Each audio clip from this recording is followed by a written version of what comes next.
Hello दोस्तों, स्वागत करते हैं आप सभी का आपके अपने यूट्यूब चैनल जैकपुर पे। पता है आप लोगों के सामने क्या लेकर आए हैं हम? ये आज का जो वीडियो है ना, ये काफ़ी इम्पोर्टेंट होने वाला है क्योंकि ये जो वीडियो है, इसमें हम लोग प्रीवियस ईयर यानी कि 2023 का ओरिजिनल क्वेश्चन पेपर है सोशल साइंस का। और आप लोग देख लो, आप लोगों के दिल में डर होता है ना, क्वेश्चन कहाँ से पूछा जाता है सोशल साइंस में। सभी लोग कहते हैं कि सोशल साइंस काफ़ी टफ होने वाला है। क्या सोशल साइंस के एग्ज़ाम से डर हमें लगना चाहिए या नहीं लगना चाहिए? कैसे इसकी तैयारी करें? क्वेश्चन की मार्केट में जो बुक आप लोग पढ़ रहे हो, जो भी बुक मार्केट से आप लिए हो, जो भी आप लोग पढ़ रहे हो, क्या वहाँ से क्वेश्चन सोशल साइंस में आता है या नहीं आता है? या फिर बहुत सारे यूट्यूबर सोशल साइंस की तैयारी कराते हैं, क्या वहाँ से क्वेश्चन आता है या नहीं आता है? सभी लोग दावा करते हैं। तो आज सभी के दावों का पोल खुलने वाला है इस वीडियो में और सभी बुक का जो है सच्चाई आप लोगों के सामने आ जाएगा कि कहाँ से क्वेश्चन आता है और कहाँ से क्वेश्चन नहीं आता है। तो वीडियो काफ़ी इंपॉर्टेंट होने वाला है, शुरू से लेकर अंत तक बने रहिएगा। चैनल पे पहली बार आए तो सब्सक्राइब करके बेल आइकन को प्रेस कीजिएगा ताकि आने वाली हर एक वीडियो का नोटिफिकेशन आपके मोबाइल पे चला जाए। इसके अलावा आज के इस वीडियो के लिए मैंने सिर्फ 500 लाइक का टारगेट रखा है, तो मुझे उम्मीद है आप लोगों ने वीडियो को लाइक कर दिया होगा। अगर नहीं किया है तो कर दीजिए जल्दी सा लाइक और इस लक्ष्य को पूरा करने में हमारा सहयोग कीजिए। चलिए शुरू करते हैं और देखते हैं क्या है हमारा पहला सवाल। सभी कुछ देख लीजिए यहाँ पे, इसी तरह से क्वेश्चन आपका आएगा। Secondary exam annual examination 2023 MCQ type social science. समय आपको 1.5 घंटा का मिलेगा। टोटल प्रश्न आपका 40 रहेगा। अब आप यहाँ पे देखो ध्यान से, यहाँ पर पहले सवाल की ओर हम लोग आ चुके हैं। क्वेश्चन आपका हिंदी इंग्लिश दोनों में रहेगा। देख लो बाबू, इंग्लिश मीडियम वाले भी देख लो, हिंदी मीडियम वाले भी देख लो। एक ही क्वेश्चन पेपर में आप लोगों का दोनों लैंग्वेज का क्वेश्चन होगा, एक बार हिंदी होगा, एक बार इंग्लिश होगा। अब देखिए सवाल है आपका, आप लोग खुद देखना कि आप लोग इतने सारे बुक पढ़ लिए, 8 महीना गुजर चुका है। आप लोगों ने इतने सारे बुक पढ़ लिया, इतने सारा यूट्यूब वीडियो देख लिया, इतना सब कुछ देख लिया। अब आप लोग अनुमान लगाना है कि क्वेश्चन आखिर पूछा कहाँ से जा रहा है। सवाल नंबर 1 में आपसे कह रहा है कि 19वीं सदी के दौरान कौन-सी ऐसी ताकत बनकर उभरा, जिसने यूरोप के राजनीतिक और मानसिक जगत में भारी परिवर्तन ला दिया? ठीक है? इसका राइट आंसर है ऑप्शन नंबर सी, यानी कि 3 राष्ट्रवाद। ठीक है? आइए, क्वेश्चन नंबर 2 पे आते हैं। क्वेश्चन नंबर 2 में कह रहा है कि फ्रांस में प्रथम विद्रोह कब हुआ था? ऑप्शंस आपके पास है, लेकिन इसका राइट आंसर हम आपको बता दें, जुलाई 1830 में। ठीक है? अभी देखते जाइए, क्वेश्चन का लेवल आगे अभी बढ़ेगा। अब आ गया क्वेश्चन नंबर 3। क्वेश्चन नंबर 3 में कहा है कि 1804 की नागरिक संहिता, जिसे आमतौर पर नेपोलियन की संहिता के नाम से जाना जाता है, उसने फ्रांस के सुधार के लिए क्या कदम उठाए? ये जो क्वेश्चन है आपका डीपली अंदर से लिया गया है, बुक के अंदर से। ठीक है? जिसने बुक पढ़ा होगा वो आंसर करेगा, जिसने नहीं पढ़ा होगा वो भी आंसर कर सकता है, लेकिन तुक्का मारना होगा। ठीक है? और मैं एक बात आपको बता दूं कि इसी वीडियो के लास्ट में, याद रखिएगा, इसी वीडियो के लास्ट में एक मस्त ट्रिक बताने वाला हूं आपको, जिसको नहीं आता है वो क्या करेंगे। ठीक है? चलिए देखिए, ध्यान दीजिएगा। 1804 की नागरिक संहिता में, जिसे आमतौर पर नेपोलियन की संहिता के नाम से भी जाना जाता है, उसने फ्रांस के सुधार के लिए क्या कदम उठाए थे? जन्म पर आधारित विशेषाधिकार को समाप्त किया, बिल्कुल सही। कानून के समक्ष बराबरी और संपत्ति के अधिकारों को सुरक्षित रखा, बिल्कुल सही। प्रशासनिक विभाजनों को सरल बनाया, बिल्कुल सही। इसीलिए ऑप्शन नंबर 4 हो जाएगा हमारा, इनमें से सभी। ठीक है? देख लो, क्वेश्चन का लेवल देखते जाओ। ठीक है? आइए क्वेश्चन नंबर 4 पे आते हैं। क्वेश्चन नंबर 4 में कहा है कि 1917 में गांधी जी ने खेड़ा जिले के किसानों की मदद के लिए सत्याग्रह का आयोजन किया था। खेड़ा भारत के किस राज्य में है? अब आपको बताना है खेड़ा भारत के किस राज्य में है, तो वो गुजरात में है। कहाँ में है बाबू? गुजरात में है। क्वेश्चन नंबर 5 पे आइए। क्वेश्चन नंबर 5 में आपसे कह रहा है कि साइमन कमीशन भारत क्यों आया था? नई शिक्षा नीति लागू करने के लिए, लगान संबंधित कानून बनाने के लिए, या संवैधानिक व्यवस्था की कार्यशैली के अध्ययन के लिए? यही इसका राइट आंसर है, ऑप्शन नंबर 3। ठीक है?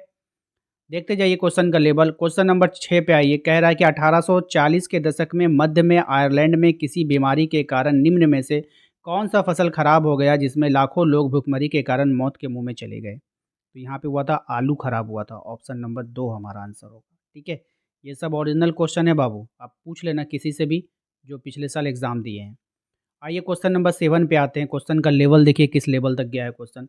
प्रथम विश्व युद्ध खत्म होने के केवल 2 दशक बाद दूसरा विश्व युद्ध शुरू हो गया, जिसमें एक गुट में धुरी शक्तियां मुख्य रूप से नाज़ी जर्मनी, जापान और इटली थी। तो दूसरे खेमे में जो मित्र राष्ट्रों के नाम से जाना जाता था, उनमें कौन सा देश था? समझ रहे हो?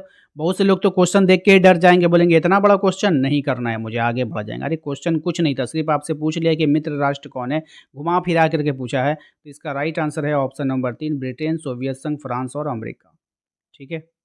चलो, क्वेश्चन नंबर आ जाते हैं हम लोग नेक्स्ट, क्वेश्चन नंबर 8 पे आते हैं। क्वेश्चन नंबर 8 में आपसे कह रहा है कि 1929 की आर्थिक मंदी के कारण दुनिया के ज़्यादातर हिस्सों में निम्न में से किसकी भयानक गिरावट दर्ज की गई थी? उत्पादन की, रोजगार की, आय और व्यापार की, या इनमें से सभी? तो राइट आंसर है ऑप्शन नंबर 4, इनमें से सभी। ठीक है। क्वेश्चन नंबर 9 पे आते हैं। क्वेश्चन नंबर 9 पे आपसे कह रहा है कि बुनकरों को कच्ची कपास की समस्या का सामना क्यों करना पड़ा?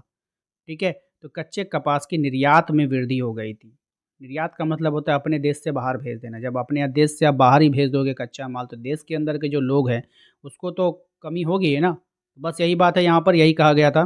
क्वेश्चन नंबर 10 पे आइए। क्वेश्चन नंबर 10 में आपसे कह रहा है कि 19वीं शताब्दी के दौरान ब्रिटेन में सर्वाधिक गतिशील उद्योग कौन से थे?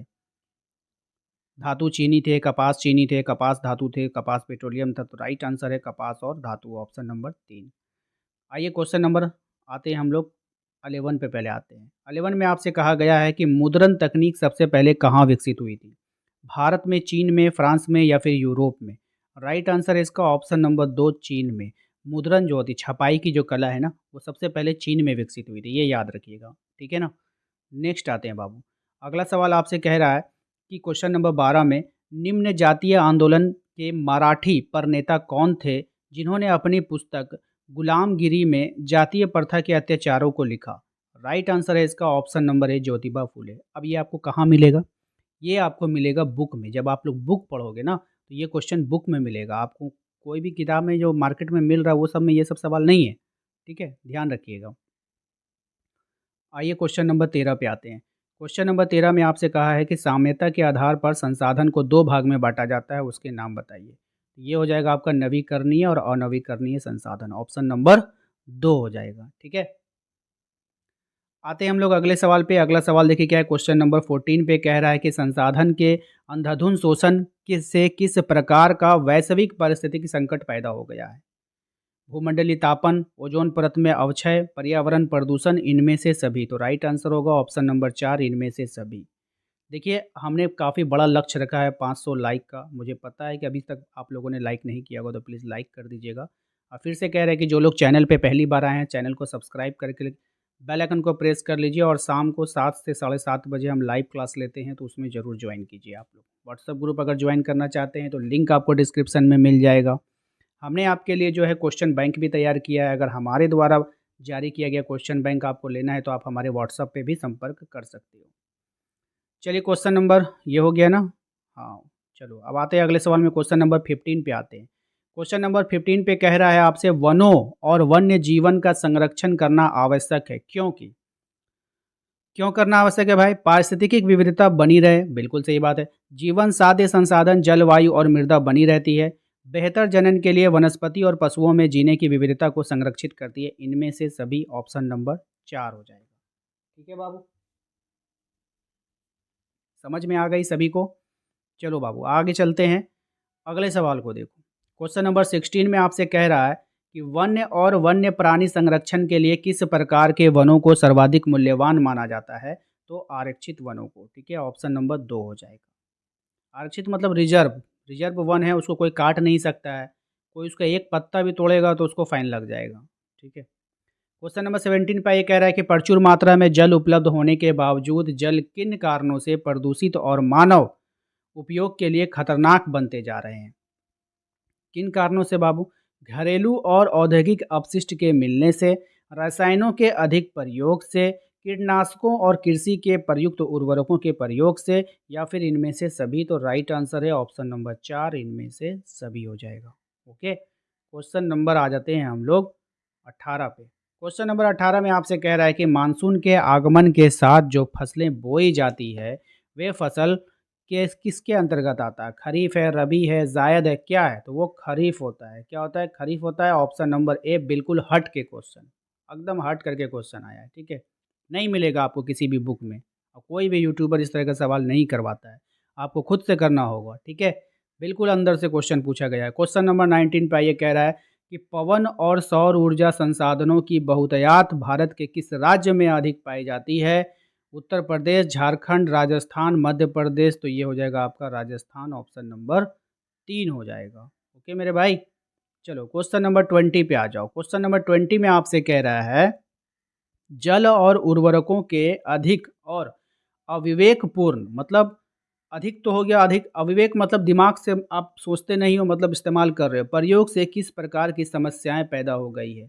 जलक्रांतता, लवणता, सूक्ष्म पोषक तत्व की कमी या फिर इनमें से सभी। तो राइट आंसर है इसका ऑप्शन नंबर 4, इनमें से सभी।